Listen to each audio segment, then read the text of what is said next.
Meu bom dia oficial para a turma 42, para a gente dar início à nossa terceira aula da disciplina de ações básicas. Hoje, o tema proposto para vocês é assistência de enfermagem nos cuidados pós-morte, né?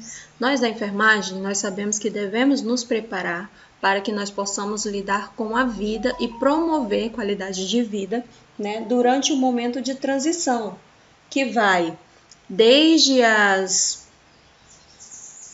o início do diagnóstico, né, até a finalização do tratamento. Então, a gente trabalha aí antes do período de doença, porque nós trabalhamos na atenção primária, promovendo saúde, né?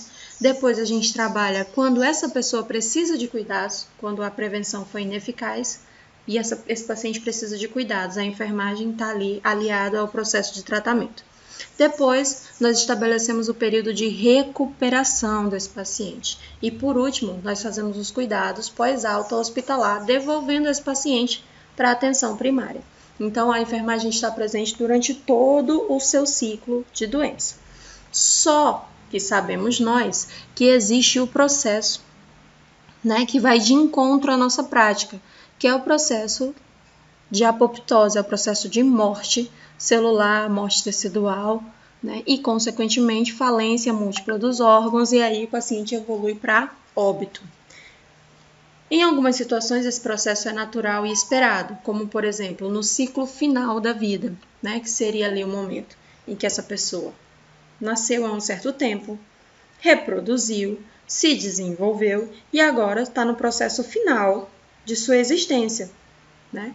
Que seria aquele processo ali em que a pessoa está no envelhecimento. Então, ali é um processo esperado. Dentro desse processo do cuidar, embora a doença tenha atingido, né, o seu curso necessário e tenha evoluído para uma gravidade, esse paciente continua sendo de cuidados da enfermagem. E ele precisa receber a nossa assistência desde a concepção, lembra do nosso juramento? É desde a concepção até o momento do pós-morte. Enquanto a gente não entrega, né, esse ser, esse indivíduo para a família, para que ela possa cumprir os seus ritos, né, religiosos ou sacramentar ali a finalização de um ciclo, essa pessoa faz parte dos cuidados da enfermagem. Então, o cuidado paliativo, ele tem crescido no Brasil de uma maneira absurda e honestamente é encantador, né? Porque em outrora a gente pensava o seguinte: o paciente está em fase final, não tem mais o que fazer. E agora a gente descobriu que muito pelo contrário, a gente tem muito o que fazer. E para o profissional em enfermagem, né, profissional enfermeiro, profissional técnico em enfermagem, profissional auxiliar de enfermagem, no momento do cuidado paliativo, a gente consegue impor o nosso plano de intervenção de cuidados. E a gente consegue mostrar, tanto para o paciente quanto para a família, que a terapia não medicamentosa, né, ou a terapia medicamentosa, ela é só um aliado, ela não é a chave principal do sucesso no tratamento e na recuperação. Então, tem pessoas que conseguem ficar em cuidados paliativos por muito tempo, né? Por exemplo, a pessoa tem câncer, está em fase final de câncer. Essa fase final pode durar alguns anos, como ela pode durar alguns meses, mas o que interessa é que nós façamos o nosso trabalho da melhor maneira possível. Então, não deixe ninguém soprar na vida de vocês: Agnes, mas tu sabe, né, que a Dona Rosa do Leito 43 é paliativo. Sei sim, é por isso que eu vou ofertar para ela os cuidados paliativos, né? Eu vou fazer o que está ao meu alcance. Por exemplo, a Agnes vai pegar uma paciente que, em decorrência, digamos que ela tenha ali hepatite, né? E a doença atacou todo o fígado. Para a medicina, para a luz da medicina no tratamento, aquela paciente não tem mais nada o que fazer, né, com a abordagem para a doença. Não tem mais, a doença não tem cura. Mas a Dona Rosa, do Leito 43, está viva. É um organismo que precisa de cuidados e de intervenção. Aí, digamos que para a doença, né, a medicina não vai mais tratar, mas ali ainda tem um organismo, que é a Dona Rosa. Então, a Dona Rosa está com dor no Brasil, né? Nós devemos, porque ela tem o direito, medicar a Dona Rosa para dor. A Dona Rosa está com os membros inferiores cheios de edema. Nós da enfermagem temos que fazer uma drenagem linfática nos membros inferiores, carreando, né, aquele líquido que está fora da corrente sanguínea para dentro da linfa. Vou mostrar para vocês como que faz isso. Colocando aquele líquido todo para dentro da linfa. Então, a gente tem o que fazer, tem o que ofertar para essa paciente. O paciente está com desconforto respiratório, posso elevar a cabeceira dela, apoiar o dorso dela com travesseiros e colchins, ou ainda posso solicitar o serviço de fisioterapia para fazer fisioterapia respiratória. Podemos ofertar suporte de oxigênio para essa paciente. E por aí vai, a gente tem muito o que fazer. Existe um leque de oportunidades para se trabalhar com o paciente em cuidados paliativos, até que esse paciente evolua para o processo natural, que é o processo orgânico do óbito, tá? E aí hoje a gente vai trabalhar um pouquinho sobre os nossos cuidados nesse processo, né, do pós-morte, até onde a gente vai. Então vamos lá. O que o paciente tem direito aqui, ó, de acordo com a legislação brasileira? Tem direito ao atendimento humano, atencioso e respeitoso por parte de todos os profissionais de saúde e tem direito a um local digno e adequado para o seu atendimento. Então vamos lá. O paciente ele pode ficar em casa se for do desejo dele. E aí tem a equipe do Melhor em Casa que vai atender esse paciente, que orienta a família, tá? Alguns familiares optam pelo Melhor em Casa. O paciente vai ficar no ambiente domiciliar. Porém, quando o paciente está evoluindo para o falecimento, apresenta ali uma dispneia, né, e os familiares sentem que ele vai evoluir para óbito, alguns familiares preferem levar para o hospital. Então, joga dentro do carro, liga para o SAMU e leva aquela pessoa, porque não, a sensação da família é que vai deixar aquela pessoa evoluir para óbito sem ter prestado socorro, né? Então, às vezes, assim, a família acaba mudando de ideia durante o curso, né, do tratamento. Isso é muito comum. E nós da enfermagem recebemos esse paciente da mesma maneira, tá? Porque as pessoas mudam de ideia. Ainda mais nesse processo de adoecimento, né, enfrentamento ali de uma doença complicada, a pessoa pode mudar de ideia e nós da enfermagem só temos que acolher. O paciente tem o direito de uma morte digna e serena, podendo optar ele próprio, desde que ele esteja lúcido, a família ou o responsável por um local ou um acompanhamento, e ainda se quer ou se não quer um uso de tratamento doloroso e extraordinário para prolongar a sua vida. Digamos que o paciente está com hipoglicemia, o destro está lá embaixo, e é em decorrência da doença. Nós sabemos, né, enfermagem de medicina, sabe o que fazer para melhorar esse quadro, que é administrar uma glicose hipertônica. Mas se o paciente não quiser, nós não podemos ofertar, né? Então a gente conversa com o paciente. Não é um tratamento doloroso, você administra na veia, geralmente o paciente está com acesso, ele não vai sentir dor, né? Mas ele pode sentir que a gente está prolongando, né, o estado vital dele. Então o paciente ele recusa.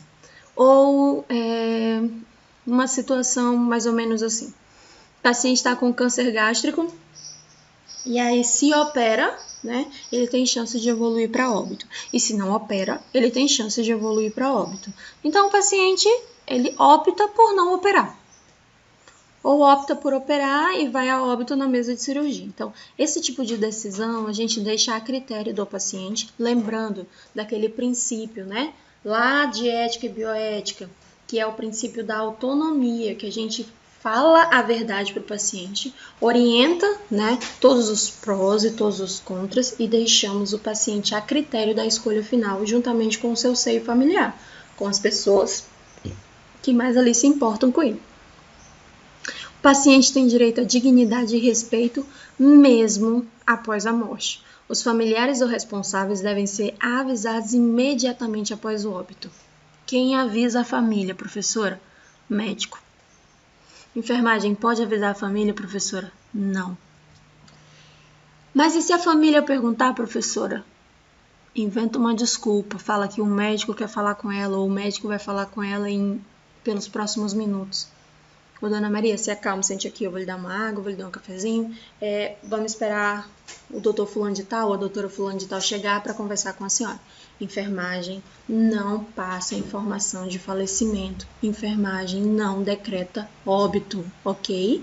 Não interessa quem seja. Digamos que a Joelma tá lá com o tio dela, cuidando do tio dela lá no hospital. E aí o tio dela evolui para óbito, a Joelma quer avisar a família. Não faça isso. Sabe por quê, Joelma? Do outro lado, tem uma pessoa que não vai saber receber a notícia, né? E aí pode também ali ter uma desfibrilação, pode desfibrilar, e aí pode ter uma queda de pressão, ou pode evoluir ali para um AVC, para um infarto, porque está recebendo a notícia de qualquer jeito, tá? Então a gente deixa esse momento difícil para quem é de direito, né, passar por esse momento difícil, que é o serviço médico, dependendo da situação, acompanhado por um profissional psicólogo. Nós, a enfermagem, não. A gente se exime desse momento, ok? Então, a gente vai trabalhar ali com o corpo do paciente e deixa que a conversa difícil fique com a equipe médica, com a abordagem ali do serviço psicológico, tá? Não passem notícia de óbito de ninguém pelo telefone. Outra coisa, se vocês estiverem de plantão ou no estágio e alguém que vocês conheçam evoluir para óbito, não passem informação adiante, tá? O nosso conselho, ele é muito criterioso e a gente pode sofrer penalizações. Esses dias uma família me contratou para fazer cuidados paliativos beira-leito do paciente. E aí eu fiquei aos cuidados, né? Ofertando cuidados para essa paciente, dedicação exclusiva por 3 dias. E quando a paciente estava evoluindo, né, eu tinha que passar o relatório ali a cada 6 horas de como que estava a paciente. E aí, quando eu percebi que a paciente iria evoluir para óbito, né, eu fui falar diretamente com a pessoa que me contratou. Falei, olha, é o seguinte, o quadro dela é esse, né, e se ela evoluir para óbito, eu não vou avisar no grupo e nem vou avisar você, tá? Quem vai ligar é o serviço do hospital, chamando os familiares para virem até aqui. Só que ela é enfermeira, então ela sabia o que estava acontecendo. Ela falou, não, Vanessa, tudo bem, a gente só quer que ela tenha dignidade, que ela seja assistida no momento da passagem, desse momento difícil e crucial e que a família não poderia estar presente porque o hospital não aceitava, só aceitava se fosse um enfermeiro. E a gente sabe que quando é da nossa família, né, a gente não pode atender. Né? Parente de primeiro grau, o ideal é que você não atenda enquanto profissional, que você atenda como um acompanhante, seja um suporte, mas não atenda enquanto profissional. Tá? Isso também está previsto lá no nosso conselho. E então, eu me designei até lá. Quando a paciente evoluiu para óbito, não estava no meu horário de plantão, mas foi assim que a enfermagem procedeu.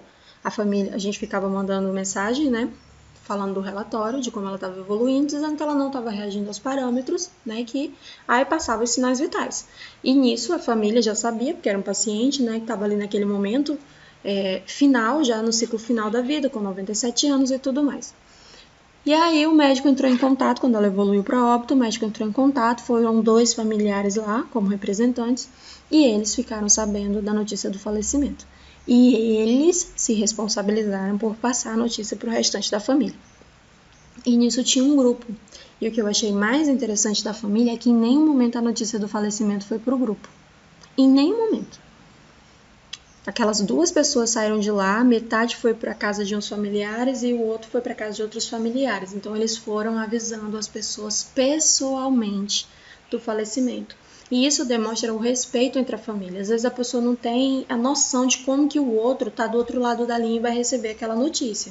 Então nós, né, não realizamos esse tipo de informação. Como, por exemplo, também agora as pessoas fizeram das redes sociais um mural fúnebre, né? Coloca tudo nas redes sociais. Eu não acho bacana, não acho legal, e eu acho que foge do interesse ali, e às vezes a pessoa fica... Quando você coloca uma notícia triste lá na rede social, pode verificar aí embaixo nos comentários, tá muito assim, ó. Morreu de quê? Foi o quê? Agora não é mais morreu de quê? Agora é assim, ó, Covid? E o ponto de interrogação. Isso é tão... Pra mim é muito assustador, porque parece que o ser humano ele só vive em função da desgraça alheia. Ele procura a desgraça, né? Então isso pra mim é muito assustador, eu fico preocupada com esse tipo de situação. Eu não gostaria. Se fosse alguém da minha família, eu não gostaria que colocassem lá, que fosse exposto daquela forma, tá? No máximo ali uma nota de falecimento e já desativaria os comentários, que era para ninguém ficar ali procurando saber, sabe? Querendo informações além do que deve ser repassado. Então, muito cuidado para que vocês da enfermagem não seja esse, né, bisbilhoteiro, ou esse que passa informação que não é cabido para você, tá? Aqui, ó, o paciente tem direito de não ter nenhum órgão retirado do seu corpo sem a sua prévia aprovação. Se o paciente sofreu ali um acidente automobilístico, era um paciente jovem, 32 anos, saudável, sofreu um acidente automobilístico e evoluiu para óbito. No Brasil, a família pode doar os órgãos. Mas vamos lá, em algum momento a família sabia que essa pessoa ela não queria doar órgãos, ela era contra essa política da doação de órgãos. Então ela não deixou nenhuma autorização, não pode pegar, tá? Ele não vai ser doador de órgãos porque ele não deu ali uma prévia autorização. Lembra que eu falei para vocês no momento lá, se você é doador de órgão, fale, coloque na sua rede social, converse com a sua família, né? Diga, dê a sua prévia autorização. Porque do contrário, o familiar pode falar assim, né? A mãe ou o pai dizer, não, ele nunca me falou o que ele achava disso, eu acho melhor não. Tá? Então, o que é a morte? A morte é a incapacidade de manter a homeostasia. Homeostasia, minha gente, é o equilíbrio, né? São as funções orgânicas em equilíbrio para manter o nosso organismo vivo. Homeostasia pela perda das funções e da integridade celular, ou seja, a apoptose, né? A gente sabe do processo de mitose, meiose, que é o processo de replicação celular. E o processo final da replicação celular é o processo de apoptose, que é o de morte celular. Isso pode ocasionar uma necrose ou uma morte sistêmica. Necrose é a morte celular ocorrida em um organismo vivo, havendo a reconstituição pelo próprio organismo. Morre uma célula, nasce uma célula. Morre uma célula, nasce uma célula para repor, né, aquela função, para manter ali a integridade, a homeostasia, o equilíbrio. Quando isso ocorre de maneira sistêmica, né, a morte sistêmica ocorre quando a morte celular é em cadeia, onde há disfunção sistêmica básica do organismo. Então, a gente caracteriza isso aqui, uma morte celular em cadeia generalizada, como sendo o processo de óbito, morte ou falecimento, que é como a gente conhece aqui no Brasil. Quais são os tipos de óbito que a gente tem? Temos o óbito definido, que quando a causa da morte é conhecida.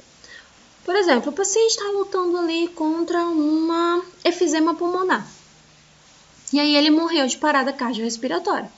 Então vai estar lá no laudo dele. Parada cardiorrespiratória, vírgula, consequência da efizema pulmonar. Ou consequência da DPOC. O paciente tinha uma DPOC crônica, uma doença pulmonar obstrutiva crônica. Nesse caso, todo mundo já sabia, né, que ele tinha a efizema pulmonar. Então a morte ali foi definida. Ou foi um acidente automobilístico, né? Tá lá no laudo morte do paciente. Fraturas múltiplas, né? Com consequência, um acidente automobilístico. Então, a gente tem como definir qual foi a causa-morte. Mal definido é quando a causa-morte é desconhecida e o corpo vai ser submetido a uma autópsia, tá? Vai passar pelo exame de investigação cadavérica para saber qual foi a causa-morte. Digamos que encontraram um corpo, né?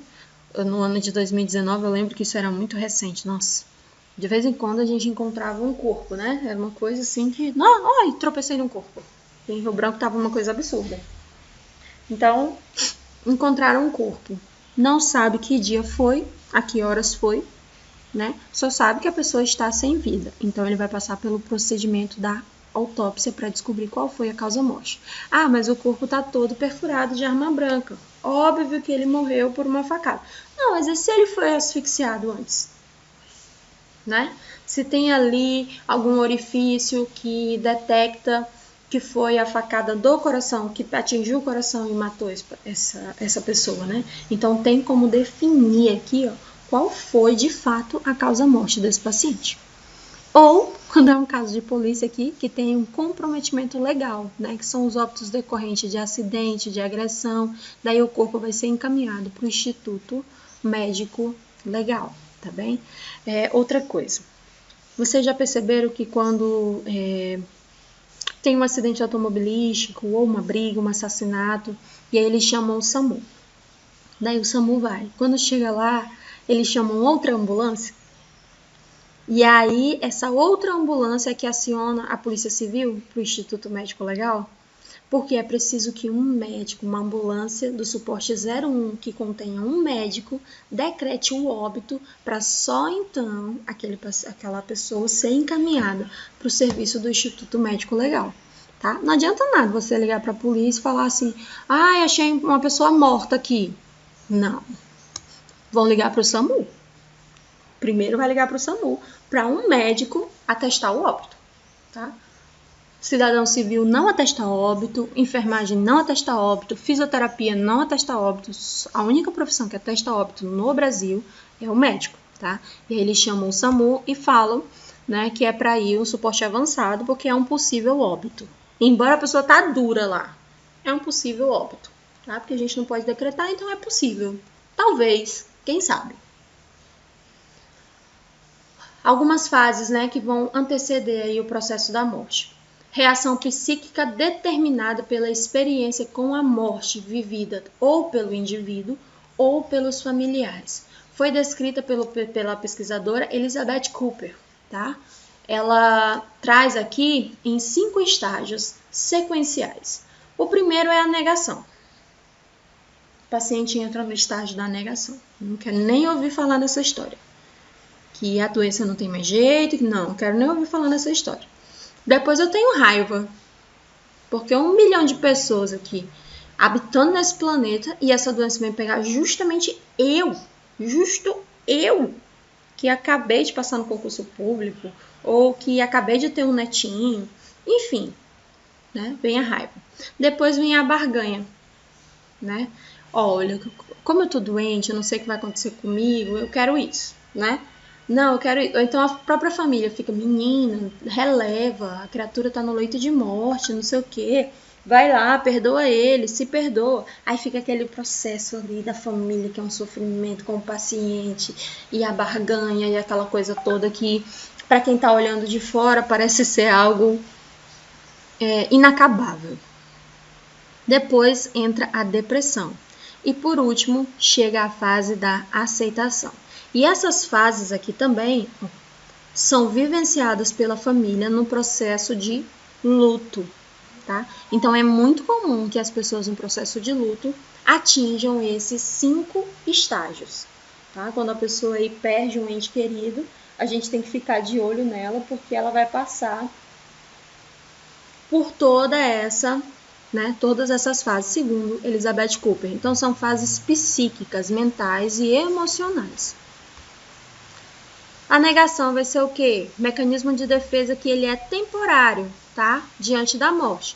A intensidade e a duração desse mecanismo de defesa depende da própria pessoa que sofre ou das outras pessoas ao redor que são capazes ou não de lidar com essa dor.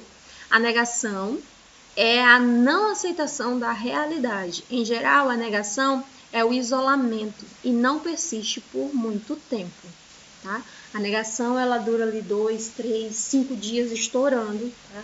E aí as pessoas caem em si, né? Percebem o curso natural das coisas. E aí ela vai entrando já em outra fase. A fase mais complicada, a meu ver, é a fase da raiva. Porque no momento da raiva, a pessoa ela quer alguém para descontar, alguém para Cristo. Quem é que tá pertinho? Alguém arrisca dizer quem é que tá mais perto, assim, de uma pessoa que tá com muita raiva, porque tá no processo de enfrentamento de um possível luto? É a gente, né? Então, para mim, enquanto profissional da área da saúde, a fase mais complicada é a fase da raiva, que ela surge devido à impossibilidade de manter a negação e o isolamento. Então, ela vem justamente depois. A pessoa ficou lá isoladinha, quietinha, negando tudo, e agora ela vem para a fase da raiva. E os relacionamentos se tornam problemáticos e todo o ambiente é hostilizado, inclusive nós, profissionais da enfermagem. Na verdade, a gente está ali na linha de frente, na linha de tiro. Junto com a raiva também surgem os sentimentos da revolta, da inveja e do ressentimento. Transformar a dor psíquica em agressão é mais ou menos o que acontece com crianças em depressão. É importante, nesse estágio, haver compreensão dos demais sobre a angústia transformada em raiva na pessoa que sente interrompida as suas atividades de vida pela doença ou pela morte. Por isso, gente, que eu sempre falo que o acompanhante ele também precisa de atenção. Tá? Sempre que vocês puderem, conversem assim um pouquinho com o acompanhante também, porque às vezes ele tá ali, ó, dias e meses, ele não tem com quem revezar. E o paciente está ali, ó, naquele momento da raiva, descontando em todo mundo. E é esse acompanhante que fica, ei, calma, espera, vamos com calma, não fala assim, deixa quieto. Né? Principalmente quando é mulher a acompanhante, né? Que ela tem mais esse traquejo com a sociedade, né? Com o social. Depois a gente vem a barganha, né? Que acontece após a pessoa ter deixado a fase de negação e a fase do isolamento. E ela percebeu que a raiva também não resolveu. Tá? Ela já entrou ali na fase de percepção. Então, a maioria dessa barganha é feita com Deus e normalmente mantida em segredo. A pessoa se envolve com a religiosidade e implora que Deus aceite a sua oferta em troca da vida, como, por exemplo, uma promessa de uma vida dedicada à igreja, uma vida dedicada aos pobres, uma vida dedicada à caridade. Uma promessa como deixar de beber, deixar de fumar, né? Quando na realidade a barganha é uma tentativa de adiamento. E nessa fase o paciente se mantém sereno, reflexível e um pouquinho mais dócil, né? Então a gente não pode barganhar com Deus ao mesmo tempo em que hostiliza as pessoas. A primeira coisa que a pessoa começa a mudar é a forma como ela está nos tratando. Por isso que a visita beira-leito ela é tão importante. A visita das igrejas, né? De todo aí o rito religioso que a gente tem à disposição. Por exemplo, o paciente é de uma religião afrodescendente. Ele é da Umbanda, ele é do Candomblé, ele tem direito a receber a visita dele na beira do leito. E ninguém que está ali pode falar algum comentário pejorativo acerca disso. Todas as igrejas, todas as denominações cristãs têm acesso ao ambiente hospitalar. Tá? Basta o paciente solicitar. Às vezes o paciente não pode receber visita e não pode ter acompanhante, mas o serviço religioso está lá, o suporte religioso está lá. Vai ali na frente do INTO, às 5 da tarde, e você vai ver lá uma pessoa com violão, tocando, oferecendo louvores a Deus, uma corrente de oração aqui, um outro rezando um terço ali, né? Quem sabe rezar, reza, quem sabe orar, ora, mas o rito religioso permanece. E o paciente que se identifica, né, com aquele momento, ele pode fazer acesso, né, embora que de longe, mas ele está ali recebendo. E os próprios profissionais, né? Tem profissional que consegue, além dos cuidados de enfermagem, dos cuidados em saúde, consegue ofertar para o paciente esse suporte psicológico através da fé. Depois nós temos a depressão, que é quando o paciente ele toma consciência da sua debilidade física, que não consegue mais negar suas condições de doente, né? E quando as perspectivas de morte estão claramente sendo sentidas pelo próprio paciente. Então, evidentemente, trata-se de uma atitude evolutiva. Negar não adiantou, agredir e se revoltar também não, fazer barganha não resolveu, então surge um sentimento de grande perda, né? A pessoa vem com uma sensação de fracasso pra gente, né? E aqui a depressão assume um quadro clínico mais típico, né? Então ela vai estar caracterizada pela tristeza, pelo desânimo, pelo desinteresse, pela apatia e pelo choro. Às vezes o paciente opta por não mais comer. Aí a gente fica, olha, se você não comer, vou ter que passar uma sonda e não sei o que, e a pessoa não quer mais. Ela entrou ali numa fase de desistência. Ela começa a desistir. E depois nós temos a fase da aceitação. Nesse estágio aqui, o paciente já não experimenta mais o desespero e nem nega a sua realidade. Esse é um momento de repouso e serenidade antes da morte. Assim ocorrendo, o processo até a morte pôde ser experimentado em clima de serenidade por parte do paciente e pelo lado dos que ficam, né? De conforto, de compreensão, colaboração entre o paciente. Nesse processo aqui, gente, geralmente o médico comunica toda a família, ele chama toda a família e fala assim, ó, pode entrar de 2 em 2, né? Para se despedir ali do seu João. Daí vai entrando de 2 em 2 até que o paciente consiga evoluir para óbito. E aqui, minha gente, nesse processo da aceitação, é o momento que a gente mais consegue compreender a mente do ser humano. Porque a gente escuta tantas histórias, tantos relatos de coisas positivas, né?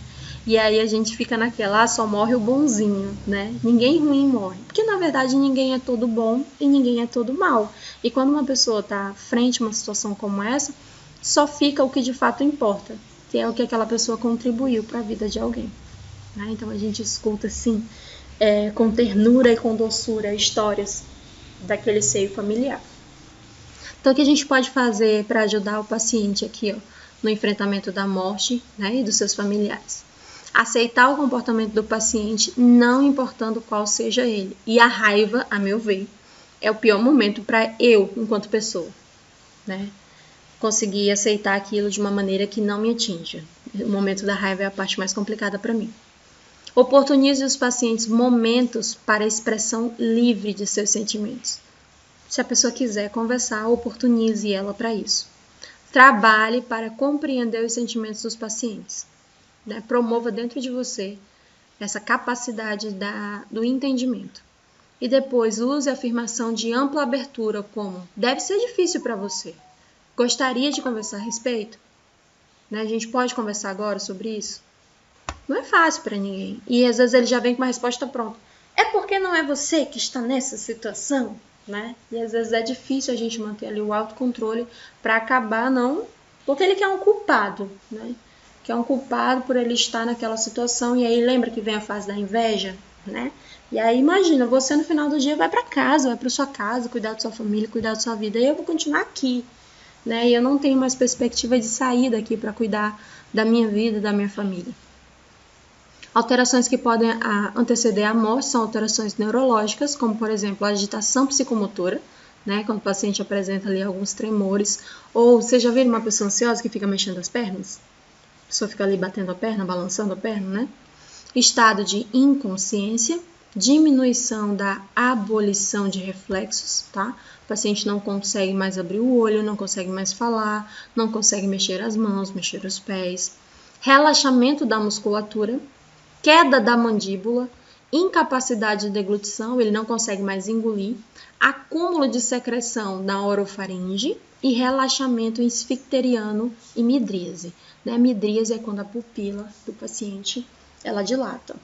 E relaxamento do esfíncter, o paciente ele evacua ou ele elimina diurese, tá bem? É o relaxamento ali do esfíncter porque toda a musculatura relaxou, né? E a gente só segura evacuação e diurese porque nós controlamos via cerebral os nossos esfíncteres. Quando a gente tem ali um relaxamento da musculatura, a gente perde esse controle sobre os esfíncteres e é muito comum. Cardiocirculatório e respiratório. O pulso fica fino, né? Filiforme. Tem uma hipotensão arterial, ou seja, a pressão cai. Ele evolui para choque, tá? Tem taquicardia ou bradicardia. Tem dispneia, dificuldade para respirar. E essa dispneia é acentuada. Nós caracterizamos ela como respiração de Gaspin ou de Chern-Stuck. Vai depender ali de como que essa dispneia ela se apresenta para que a gente possa fazer a classificação. A respiração pode ser ruidosa e irregular. Ele apresenta cianose, ou seja, vai ficar arroxeado. Apresenta equimoses. Equimoses são placas roxas pelo corpo, né? Sim, em lugares que está mais roxinho e outros lugares que não. Pele pálida e fria, sudorese fria e pele viscosa, tá? A gente pega assim na pele, a pele meio que parece que está se decompondo, tem aquela elasticidade que incomoda. Cuidado paliativo. Da mesma forma que existe uma preparação para o nascimento, é preciso ter uma diante o processo de morte. A gente se prepara do mesmo jeito e oferta cuidado. O objetivo do grupo dos cuidados paliativos é preparar o enfermo e seus familiares para uma passagem tranquila. Gente, cuidado paliativo é a minha paixão oculta. o que nós fazemos, né? A gente prioriza para o paciente a escuta, né? Seja rápido no ouvir. É uma das coisas mais pechinhosas que podemos fazer é partilhar a dor da pessoa enlutada ao escutar. Nós precisamos apenas escutar, né? Então a gente já consegue ali oferecer para essa pessoa, né, a assistência que ela precisa apenas em ouvir. Às vezes a pessoa não precisa de nada, além de poder ter alguém para compartilhar a dor que ela está sentindo. Inspire confiança, tá? Assegure-lhes que fizeram tudo o que era possível ou aquilo, né, que sabe ser verdadeiro e positivo. Por exemplo, o seu João passou um mês no hospital e a Maria Isabel era acompanhante dele. A Maria Isabel revezava com outros acompanhantes, mas a Maria Isabel era a acompanhante principal. Era que estava lá mais tempo. Então a gente reafirma para Maria Isabel que ela fez tudo que estava ao alcance dela e que aquela pessoa, ela recebeu da Maria Isabel tudo o que alguém merece, enquanto cidadão.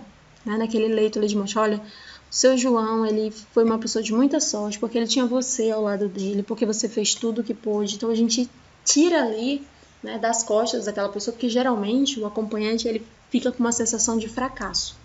E se eu tivesse ligado, e se eu tivesse feito, e se eu tivesse levado antes, e se eu tivesse escutado naquele dia, e a pessoa entra nesse ciclo vicioso, né, que pode não mais sair dali e gera, né, um processo de culpa, de ressentimento, de dor, e muitas das vezes a pessoa não consegue sair daquilo. O que não podemos fazer? Né? Não evite o contato com eles por não saber o que dizer ou o que fazer. Pelo menos vá, fique em silêncio, mas vá. Não deixe a pessoa sentir que ela está sozinha. Não se precipite em aconselhar a desfazer de objetos pessoais do falecido antes de estarem dispostos a fazer, tá? Quando alguém evolui para óbito, né, já chega ali umas conversas estranhas. Por exemplo, para quem que tu vai dar isso? O que vocês vão fazer com tal coisa? E a casa ficou com quem? Tem umas perguntas, gente, que a gente não pode fazer para as pessoas. Não pressione para deixar de sentir o pesar, tá? Por exemplo, eu conheço uma pessoa que perdeu um ente querido em dezembro. Todos os dias ela posta no status uma foto dessa pessoa e uma frase de pesar, de dor, de desespero. Várias pessoas já foram conversar com ela a respeito disso. Mas é o momento dela e a forma dela expressar a dor dela. Eu, enquanto profissional, não posso fazer absolutamente nada além de compreender. Tá? Ou de tentar compreender. Para mim não faz sentido. Mas para ela faz, ela se sente melhor assim, é um jeito dela continuar, né, seguindo em frente. Ok, todo mundo tem o seu mecanismo. Né? O dela é esse, de postar uma foto e uma palavra triste no final. Não evite mencionar a pessoa falecida, tá? A pessoa falecida, ela só mudou de plano, mas ela continua tendo uma história com aquela pessoa, né? Então não adianta nada a gente não falar na pessoa, porque aí a gente tá na fase da negação, né? Então tem que falar na pessoa sim, né? Se a pessoa quiser deixar a casa cheia de foto, se já era antes, por que tem que tirar tudo agora? Né? Então a gente não precisa ficar com receio de falar na pessoa. Ela existiu, ela teve uma história, ela contribuiu com a vida de alguém.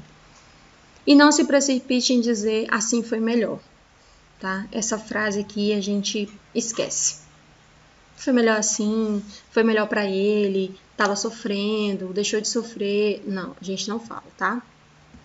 Vamos tentar substituir essas frases por outras coisas, como por exemplo, você fez um ótimo trabalho, né? Ele teve ou ela teve, né, toda a assistência necessária por você, mas a gente não fala que foi melhor assim, tá? Às vezes é uma mãe que acabou de falecer e deixou 8 filhos, né? Como a gente viu uma situação recente aí aqui no estado, que uma mulher foi assassinada e deixou 8 crianças, então a gente tem que ter muito cuidado com isso. Cuidado terminal. Nós devemos estar ciente que a audição é o último sentido que se extingue. Então, o paciente ele escuta tudo, de maneira que a equipe deve zelar por uma atitude de respeito, proporcionando um ambiente calmo, sem tecer comentários alusivos à sua doença ou que possam ferir a sua sensibilidade. E é por isso que vocês vão ver muitos profissionais entrando na sala, paciente está inconsciente, intubado, né?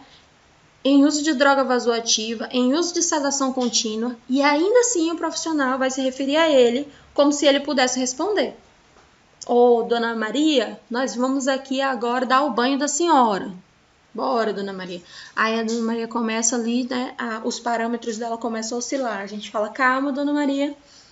Vamos já parar de mexer com a senhora, vamos deixar a senhora quietinha. Mas agora a gente tem que limpar a senhora, para a senhora não ter uma infecção aqui. Então a gente vai conversando com o paciente.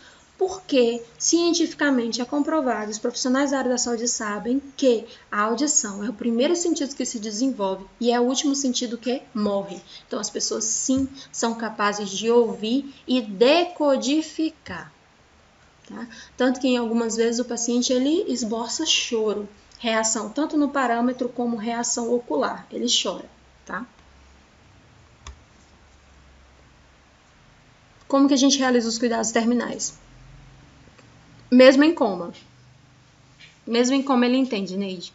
E quem já teve a possibilidade de experienciar isso com um ente querido, fica muito especial, né? Porque você percebe que a pessoa ouviu. Essa paciente que eu estava cuidando, a família gravou um áudio, mandou um áudio, eu coloquei do ladinho do ouvido dela. Eu coloquei do ladinho do ouvido dela e ela chorou ao ouvir o áudio, os parâmetros oscilaram todos, então ali ela me respondeu, né, com uma resposta fisiológica que ela estava ouvindo. E essa minha paciente, ela tinha Alzheimer. Teoricamente, né, até onde a ciência explica, ela não lembraria de quem estava falando no áudio, mas ela chorou. E os batimentos cardíacos aumentaram, a frequência respiratória também, ela reagiu muito bem, né? Então, assim, o paciente ele tem condições de ouvir. Então, o que a gente pode fazer? A gente pode hidratar o paciente, nós devemos alimentar o paciente, devemos cuidar das eliminações fisiológicas dele, diurese, evacuação, higiene como um todo, posição e ofertar o conforto. Então, já viu aqui que no cuidado paliativo, entre não fazer nada e ter, no mínimo, esses 6 direitos aqui como paciente, a gente já pode fazer muita coisa, né? Então, a gente tem que começar a entender um pouquinho mais de cuidado paliativo. As alterações fisiológicas que podem ocorrer após a morte, minha gente, tá? As alterações, elas são observadas no indivíduo em que a morte é iminente, já morreu, né? Ocasionando ali uma morte celular sistêmica e afetando diversos órgãos e vários tecidos vitais. Foi decretado o óbito. Então, o que vai acontecer? Parada das funções cardiorrespiratórias, a reflexia ou ausência de reflexo porque ocorreu uma morte cerebral, e a inconsciência. Pode ocorrer também o livor mortis, né? Que é a hipostase cadavérica. A pessoa fica ali dura, estatática. Algo mortis, né? Que é a frialdade cadavérica, desculpa. Quando a pessoa, né? Ali a gente tem uma interrupção do processo de termorregulação e do metabolismo. Então, a pessoa fica ali fica pálida, né? Vai perdendo ali o turgor e o rubor da pele. A pessoa vai ficando completamente pálida. Rigor mortis, que é a rigidez cadavérica, né? Que é a contratura muscular. O paciente vai ficar muito duro. Coagulação do sangue, né? Deslocamento ou torção ou ruptura de vísceras, que a gente chama de lise celular, que é quando quebra, né? Prolapso retal cadavérico, que é o relaxamento esfincteriano, e aqui o paciente pode evacuar, tá bem? Perda do brilho nas córneas, midríase ou ainda pupilas dilatadas, tá? Midríase é quando a pupila fica bem fechadinha, né? Ou pupila dilatada, que indica morte. Hipostase mortis, aqui, ó, a gente já verifica que o paciente vai ficando mais arroxeado, ele vai perdendo aqui, ó, o turgor da pele, né? Aqui era uma pele que tinha ali uma circulação, aqui ele vai perdendo, ó. Rigor mortis, né? Que é quando o paciente está completamente rígido, ó. Você não consegue mais mexer absolutamente nada. Fenômenos oculares, midríase, né? Que é quando a pupila está bem fechadinha, ou ainda quando a pupila está dilatada. Cuidado pós-morte. Envolve limpeza e preparo do corpo, de modo que o mesmo seja entregue para a família o mais íntegro possível. São realizados procedimentos que retardam e disfarçam as alterações ocorridas ou que vão ocorrer no corpo após a morte. Preparo do corpo. Para que a gente prepara o corpo? Deixar o corpo limpo e aciado. Coloca em boa posição, evita a saída de gases, evita mau odor, evita saída de sangue e excreções e preserva a aparência natural do corpo e prepara o corpo para o funeral. Facilita também a identificação do corpo. Então, é para tudo isso que a gente faz, né, o cuidados pós-morte, o preparo desse corpo. Então, o que a gente faz? Puxa as cortinas em torno do leito ou coloca o biombo, calça a luva, coloca o corpo em decúbito dorsal, ou seja, peito para baixo, com os braços estendidos para o lado, né, dobrado sobre o abdômen. Remove todo o equipamento médico, tais como algum catéter intravenoso, catéter urinário, ele tinha algum curativo, alguma sonda, né? Não, Dionara, no necrotério não, tá? A gente vai mesmo pro leito, a gente faz os cuidados no hospital, e se algum paciente evoluir para óbito no hospital, é a enfermagem que faz o preparo, tá? Então, se vocês estiverem estagiando o paciente, nem é de vocês. Mas aí, se teve um óbito no hospital, o preceptor sempre pega para mostrar para vocês como que é. A gente vai ter uma aula sobre isso no laboratório, né? Mas a gente faz mesmo na prática, a gente aprende, a gente tem uma noção de como faz. Aí, no dia que acontece, tá? A gente vai lá e tem que fazer no paciente.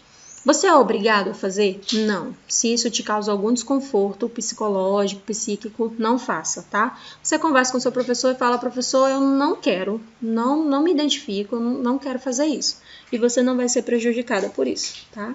Aí, professora, mas quando eu me formar, eu não vou ter que fazer? Quando você se sentir à vontade, sim. Do contrário, você pode muito bem trocar no serviço, né? Você fala assim, gente, é o seguinte, eu tenho dificuldade com o preparo do corpo pós-morte. Então, vocês me passam outro procedimento e se algum paciente meu morrer, vocês fazem esse cuidado. Então, a gente da enfermagem, a gente é muito maleável, né?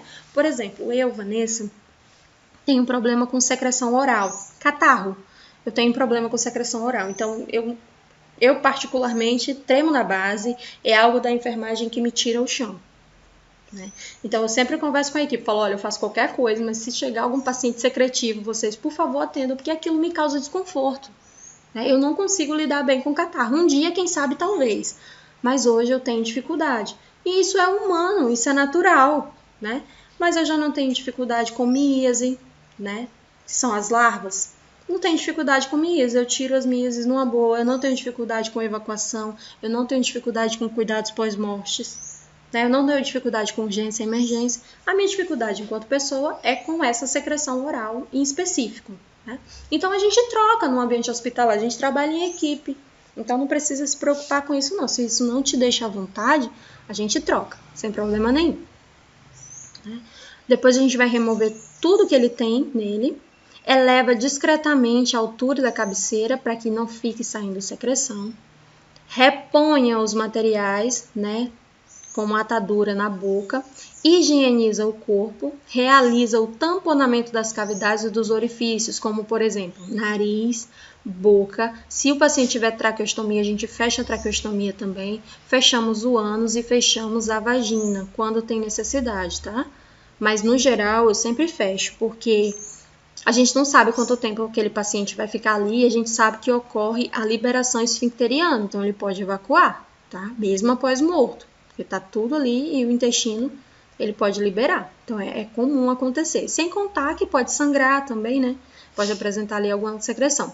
Geralmente, dependendo da situação, eu sempre faço uma aspiração antes de entregar o paciente. E nas funerárias, no serviço de funerária também, eles fazem esse processo da aspiração para retirar ali todo o líquido, né, para deixar o corpo ali o máximo de tempo possível para que a família possa velar sem desconforto. A gente coloca mais forro higiênico que seja descartável. Não, a gente só coloca, Kleber, algodão ou gases, tá? A gente coloca chumaço, faz tamponamento mesmo. Aplica forro higiênico que seja descartável entre as pernas, tá? E sobre as nádegas. Prende uma etiqueta de identificação no tornozelo, ou no pulso, ou na fronte, conforme a rotina de serviço. Em todo hospital que eu trabalhei aqui em Rio Branco, a gente coloca em cima do peito do paciente, tá? É no peito. Em todos que eu já trabalhei aqui em Rio Branco. E depois um outro na mesma altura, só que por fora, tá? Para identificação. Porque ele vai com um lençolzinho ou com a mortalha e a identificação em cima. Então, quando abre, a identificação é igual e está na mesma altura. Aí você tem certeza que aquele corpo realmente é aquele indivíduo. Envolva um corpo em uma mortalha ou um outro tipo de cobertura para o corpo e cubra com um lençol. Fixe a etiqueta de identificação na parte externa do corpo envolvido e organize a área próxima à cama, tá? E descarte todo o equipamento que for sujo. Aí você retira as luvas e vai lavar as mãos. Sai do quarto e fecha a porta. Ou coloca o paciente no transporte, né, que vai fazer o transporte até o necrotério. Catiane, a gente sempre fica ali perto, né, observando, não tem jeito. Às vezes a gente até pede para o familiar sair, mas a gente está tão preocupado em fazer logo os cuidados ali com aquele corpo que às vezes nem percebe que o familiar está ali olhando. Fazer um inventário dos pertences e enviar a administração onde serão entregues à família, como por exemplo, o paciente estava com aliança, dentadura, a roupa tal, no armarinho dele aqui tinha roupa, tinha sapato, tinha produto de higiene, a gente tira tudo, anota tudo que foi entregue, né, e coloca ali uma identificação e manda para o serviço do hospital. Não fique com o pessoal da manutenção após a remoção do corpo, né, do quarto. Então, você vai lá, depois que o paciente foi removido, geralmente a enfermagem leva até o serviço do necrotério, né? Agora, com esse momento do Covid, né, ficou tudo muito complicado para os profissionais da área da saúde. Porque às vezes o necrotério está lotado, então tem que deixar o paciente ainda ali no quarto. Ele evoluiu para óbito, mas ele precisa ainda ficar ocupando aquele leito, então a gente deixa ali. Mas no geral a gente leva o paciente até o necrotério para que o serviço funerário cumpra a outra parte, né? Faça ali a outra parte de organização do corpo, estrutura do caixão e leve para o local onde o velório será feito. Organiza o prontuário e os exames do paciente e realiza a evolução no prontuário com tudo que você ofertou. Tá? O paciente foi a óbito e você fez isso, por exemplo. Né? Foi realizado cuidados pós-morte, aí você pode descrever o que aconteceu. Né? Aí você coloca lá, foi entregue os pertences para a administração do hospital, para o serviço social ou para acompanhante, no caso da Catiane. Foi entregue ali para o acompanhante. Aí é legal você colocar do lado, né? Filha, mãe, pai, tio, primo, ou coloca o nome mesmo da pessoa. E aí depois você encaminhou esse corpo para o serviço funerário. Tá? Você pode colocar tudo isso na sua evolução de enfermagem. Aí tá aqui, ó, na evolução eu deixei para vocês um passo a passo. Menciona a intercorrência e o procedimento que foi realizado por toda a equipe. Depois informa a hora da morte. E por último, informa a realização de exames que indiquem que o paciente está morto. Cuidado com o corpo, né? Você pode colocar todos os cuidados. Horário em que o corpo foi encaminhado para o necrotério e informar a emissão de declaração de óbito ou encaminhamento, né, para o serviço social ou ainda para o serviço do IML. Essa parte aqui, quem fica mais responsável por essa organização é o profissional enfermeiro. O profissional técnico de enfermagem, ele fica mais responsável pelos cuidados com o corpo, tá? E colocar no prontuário a data e a hora que o paciente evoluiu para óbito, todos os cuidados que foram prestados, né, para esse paciente pós-morte, e para quem foi entregue os pertences ou quem estava com o paciente na hora que foi comunicado. Ou então, por exemplo, hospital Covid agora, né? Ou era UTI, o paciente não tinha ninguém com ele. Então, você coloca lá. O médico irá informar a família. Tá? Aí você fecha a sua anotação. Tá? Ou então, você espera o médico informar a família e você coloca lá. Filha do paciente foi informada às tantas horas. Também você pode colocar isso no prontuário. Tá? Mas essa parte aqui da emissão da declaração de óbito é o enfermeiro que faz. Mencionar as intercorrências e os procedimentos que foram feitos pela equipe também é o enfermeiro que faz, tá? Então, esses são os cuidados que a gente oferta para o paciente no momento que ele evolui para óbito. A gente vai ter uma aula prática sobre isso. Ainda hoje, vocês vão receber no grupo a apostila, tá? Estou separando aqui os slides para mandar para vocês os que já foram falados e vão receber também o cronograma das aulas práticas, tá? Ainda hoje, até o finalzinho da tarde, eu consigo finalizar tudo e encaminhar para vocês no grupo. Daí, se vocês tiverem alguma dúvida, eu ficarei à disposição no período noturno para que a gente possa conversar sobre o assunto. Alguém tem alguma dúvida em relação a esse tema? Não, né? Então, por hoje é só, tá?